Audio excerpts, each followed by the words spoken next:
Halo sahabat, lama tidak bersua, sudah 3 bulan lebih saya tidak menyapa Anda di kanal YouTube ini.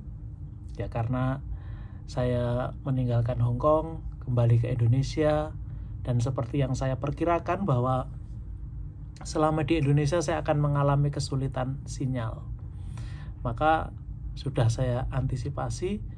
Selama itu saya tidak mengerjakan syuting menyuting atau sejenisnya. Kemudian waktu 3 bulan itu saya perkirakan memang saya ke Indonesia, balik ke Hong Kong, karantina, dan kemudian kembali ke paroki beberapa saat, itu 3 bulan. Ternyata meleset. Melesetnya adalah setelah saya kembali ke Indonesia bulan Juni, saya nyampe di Jakarta 6 Juni. Lalu beberapa minggu kemudian pemerintah Hong Kong menutup seluruh penerbangan dari Indonesia karena kasus COVID di Indonesia meledak. Boom. Dan waktu itu tidak tahu kapan akan dibuka lagi. Saya pun khawatir bahwa tidak akan bisa kembali ke Hong Kong, bisa 6 bulan atau tidak tahu. Sampai kemudian di bulan Agustus ada kabar bahwa Hong Kong membuka diri. Jadi kurang lebih bukan Agustus ya, akhir Juli saya mendapat kabar, berita bahwa pemerintah Hong Kong telah membuka akses bagi penerbangan dari Indonesia. Tetapi masalah saya belum selesai. Masalahnya adalah saya memakai jasa penerbangan Garuda Airlines. Nah, saat itu pihak Garuda belum menerima surat resmi apakah sudah diizinkan masuk ke Hong Kong atau belum. Sementara dari Airlines Cathay misalnya, mereka sudah boleh. Jadi saya masih harus menunggu lagi kapan bisa kembali ke Hong Kong. Sampai kemudian di pertengahan bulan Agustus saya mendapat kabar bahwa pemerintah Hong Kong sudah mengizinkan Garuda terbang. Nah, persoalan pun belum selesai. Harus mencari hotel untuk kuarantin. Tidak mudah rupanya karena masa karantinanya itu 21 hari. Jadi masa karantinanya itu 21 hari. Maka kalau satu orang pesen sampai kemudian 21 hari ke depan, satu kamar itu kan full. Kemudian ada banyak orang yang kembali ke Hong Kong. Jadi ada para atlet yang baru pulang dari Olimpiade di Tokyo. Kemudian para pelajar-pelajar yang libur. Para pekerja yang juga pulang.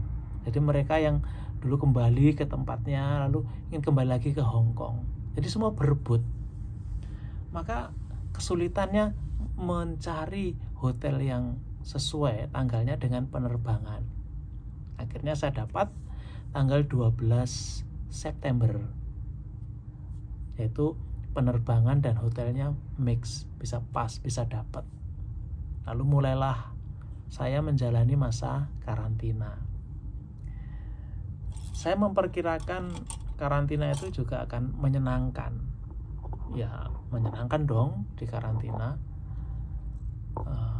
Dan saya berpikir saya akan bisa membagikan pesan-pesan yang baik, pengajaran-pengajaran yang baik melalui kamar karantina.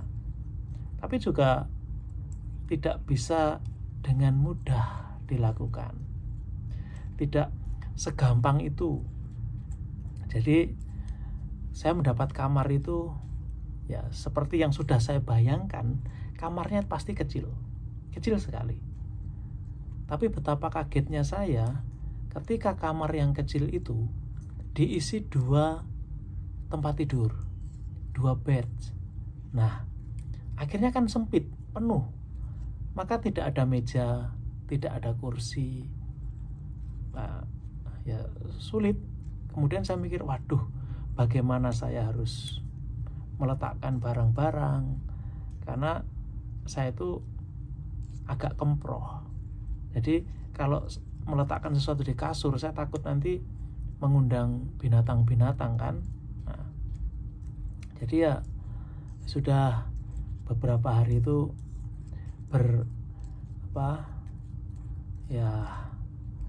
golek-golek aja di tempat tidur, menjadi kaum rebahan yang sebenarnya, sambil mencoba merenungkan apa yang boleh saya alami, boleh saya terima. Misalnya makan, misalnya minum, apapun. Sekarang sore ini saya mencoba merenungkan satu hal dari apa yang bisa saya dapatkan. Jadi ini saya buat minuman. Jadi minuman ini pemberian dari Romo Haryawan di Malang. Nah, ini wedang rempah. Jadi sudah ada gula aren di sini, dan rempah-rempahnya di sini dipisah. Jadi kita nggak repot, kita tinggal tuang air panas. Saya tidak bisa memperlihatkan warnanya, ini harusnya merah gitu ya, karena ini gelasnya hitam, gelas yang ada di hotel. Jadi ini ada macam-macam, ada cengkeh, ada kapulaga, ada kayu manis, ada jahe, ada serai, yang banyak ini daun serai gitu, sehingga seger kalau diminum gitu. Nah, oke. Saya tadi bercerita, hari ini saya mau membagikan satu value yang saya dapatkan, satu pembelajaran yang saya dapatkan selama beberapa hari. Ini hari keempat saya karantina. Yang saya dapat adalah rasa syukur. Ketika saya masuk kamar ini dan kemudian agak kecewa karena nggak ada meja, nggak ada apa-apa, lalu saya diingatkan berapa banyak orang yang kesulitan mendapatkan tempat berteduh di malam hari. Dan di Hong Kong itu banyak sekali mereka yang menggelandang, nggak punya tempat untuk berteduh, untuk istirahat di malam hari, di musim dingin, di musim panas. Lalu saya mengeluh ketika, gimana sih makan ini, nggak ada meja. Jadi makan saya itu, box makanannya saya taruh di atas wastafel di kamar mandi, lalu saya makan. Tapi saya diingatkan berapa banyak orang yang nggak bisa makan, dan saya masih bisa makan sehari 3 kali, nggak usah repot-repot, sudah dikirim, sudah disiapkan. Maka itu semua menjadikan makanan enak. Syukur bahwa menunya itu saja. Menunya itu hampir sama ya. Makan siang, makan malam itu pasti sayurnya sawi putih, kol, dengan wortel. Itu saja. Lalu nanti ikannya itu ya ayam, ya sapi, ya babi, ikan. Tapi dimasak dengan cara yang sama. Setiap hari begitu.